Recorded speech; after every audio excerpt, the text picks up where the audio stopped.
I teased him before I left you last episode. I told you about how mad he was, if that strikes a bell. Somebody who was so insane. He did something, even as a crusader, that I wanted to do, that I could not do. Allow me to introduce you to this week of That Happened with Mad Jack Churchill. Somebody I can only describe as a mad lad, madder than a Florida man.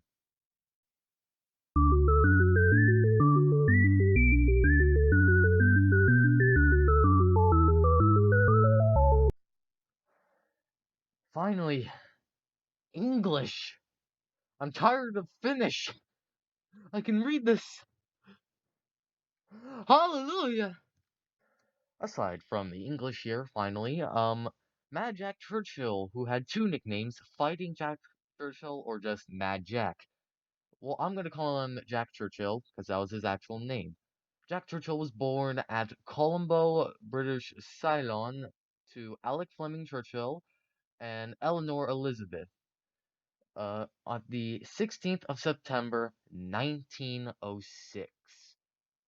Growing up, Churchill had two brothers, one named Thomas Bill Lindsay Churchill, born in 1910, and the youngest one, Robert Alec Far Farquhar. This is English and I still can't do it. Farquhar. This word. I'm sorry, man. I just can't. I'm sorry. Farquhar Churchill. Later, a lieutenant in the Royal Navy and Fleet Arm, was born in Hong Kong in 1911. In 1917, though, they all returned back to England. Churchill was in the army from 1926 and then left the army in 1930 and worked as a newspaper editor in Nairobi, Kenya. And there's an unreliable source that says he was a male model, but we're not going to get into that. He used his archery and bagpipe talents to play a small role in the 1924 film The Thief of Baghdad, and also appeared in a 1938 film The Yank at Oxford. That's also an unreliable source, so if I'm wrong, don't bully me in the comments, alright? I'm just reading what my sources tell me. He took second place at the 1938 military piping competition at Aldershot Tattoo. Again, also an unreliable source. I'm just listing what I know. I'm sorry. Unfortunately, though, he was dragged back into the war. When 1939, as we all know, Germany invaded Poland, starting World War II. This is what brought him back from war. He resumed his commission after, all that happened, and was assigned to the Manchester Regiment, which was sent to France. I love you, France. And in the British Expeditionary Force in May of 1940. I love talking about French, so Church and some of his men ambushed a German patrol near Le Penet. Uh, Churchill gave the signal to attack by raising his sword. This man went into World War II with a sword, a set of bagpipes, and a longbow, and led his men into victory by raising his sword up. Okay, now I think you get why he was called Mad Jack. One thing I do want to clear up, a lot of people like to say that during this time, he managed to kill someone with his longbow, but he later confessed that he did intend to do that, but his bows had been crushed earlier in the campaign after fighting at Dunkirk. But, yeah, it would have been cool if he did kill a German with a bow, though. You're sitting there with your MP40 and then an arrow just hits you and kills you. If that happened, I would have been absolutely infuriated. Jack's younger brother, Thomas, if you remember about him earlier, also served and led a commando brigade during the war. After the war, he wrote a book called The Commando Crusade. I think I know where he got the word crusade from, and and that details some of his brother's experiences during the war. He was also known as Buster and served in the Royal Navy, and unfortunately, 1942, his younger brother, Thomas Churchill, was killed in action. A year later, in 1941, however, uh, Churchill was second in command of the number 3 Commando in Operation Archery. This is in Norway, and this was a raid on the German garrison at Vagsøy, Norway. Like I said, Norway. I don't know anything about Norway. Just yeah. Did this on the 27th of December, 1941. Please celebrate Christmas. It was said that as soon as his landing craft rams fell and everybody was ready, he leapt forward from his position, playing March of the Cameron Men on his bagpipes before throwing a grenade and charging. He threw a grenade, charged into battle, and played a song on his bagpipes all at once. Yeah, that's a lot. And he received a military cross and bar for his actions at Dunkirk and Vagsøy. I'll go over the list of his awards and medals and all that later. But yeah, this is still World War II. He's not done yet. In 1943, he went over to Italy in July of 1943 to be exact. As a commanding officer, he led 2 commando from their landing site at Catania, Catania, yeah, Catania. I'm an idiot, sorry. In Sicily, with his trademark Scottish broadsword. I'm just gonna put like a concept image of what the Scottish broadsword looked like. It's gonna be like right here. Yeah, just why? With his Scottish broadsword, he also had a longbow and arrows around his neck and his bagpipes under his. I can't take this seriously. I can't. He's literally a crusader in World War II. What? Let me straighten my helmet a bit, but what the heck? Oh yeah, he also did this again at the landings of Salerno. While leading the 2 commando, Churchill was ordered to capture a German observation post outside of the town of Molina, controlling a pass leading down to the Salerno beachhead. With help of a corporal, he infiltrated the town and captured the post, taking 42 prisoners, including a mortar squad. He led the men and prisoners back down the pass, with the wounded being carried by carts pushed by German soldiers. He commented that it was an image from the Napoleonic Wars. I have no words. Oh yeah, one thing I just want to show you.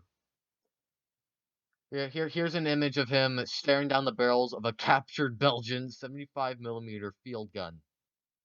I totally did not read that word for word. Yeah, just just look at this image. I'm gonna leave it up here for way longer than I need to be. Just look at it. Just know that this is the man I'm talking about. Yep, this is him. Are you weirded out yet? Because I am. That means I'm moving on. 1944, he went to Yugoslavia as part of the Maclean missions, or the MACMIS, and led the commandos in Yugoslavia, where they supported Josip Broz Tito's partisans from the Ar- Adriatic island of Vis. In May, he was ordered to raid the German-held island of Brac. He organized a multi army of 1,500 partisans, 43 commando, and 1 troop from 40 commando for the raid. The landing was unopposed, but seeing the gun emplacements from which later they encountered German fire, the partisans decided to defer attack until the following day. Churchill's bagpipes signaled the remaining commandos to battle. Yep, back at it again with the freaking bagpipes. Bagpipes. I will never ever forget that. Oh man. Unfortunately, though, his plan here was flawed after being strafed by RAF Spitfire. So he decided to withdraw for the night, and he would relaunch the attack the following morning. The following morning, when he was flanking it, every what he did before, he was captured. A mortar shell basically murdered everyone around him but himself. He was the last one there. So he decided the final thing to do was to play Will You No Come Back on his pipes. The Germans advanced, and he was knocked unconscious by a grenade. And out of belief, as a direct relation to Winston Churchill because of the last names, remember when I said that earlier, he was captured instead of just killed right there. He was later flown to Berlin for interrogation and then transferred to the Sachsenhausen concentration camp, which is a terrible place. Every concentration camp was just absolutely horrible. In September of 1944, Churchill and a Royal Air Force officer, Bertram James, crawled under the wire through an abandoned drain and attempted to walk to the Baltic coast. They were then captured again near the German coastal city of Rostock, a few kilometers from the sea. It was said the power went out, and so he used that as his advantage to get out. But there's many, many stories, so I'm not gonna provide anything as fact. I know I said all the unreliable sources there, but I made sure to say they were unreliable. This one we don't know. We just know he somehow escaped, but then was captured again. But yeah, he was he left and then came right back. In late April of 1945, Churchill and about 140 other prominent concentration camp inmates were transferred to Tyrol. A delegation of prisoners told senior German army officers they feared they would be executed. A German army unit commanded that Captain Richard von Alvesleben. Alvesleben. Yep, I think I said that right. He moved in to protect the prisoners. Outnumbered, the guards that were there moved out, leaving them behind. The prisoners just basically bolted. They were released, and after that, Churchill walked 150 kilometers to Verona, Italy, where he met an American armored unit. One thing I want to say though that I think's pretty funny.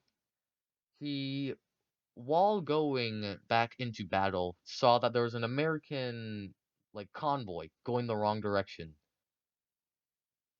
He basically said to them, "Don't make me come back a bloody third time." As you can tell, he was just done. He was just like, "Nah, I'm done with this. I've had to come back too many times. Forget all of you. I'm done." Now, here is the final parts of World War II for him.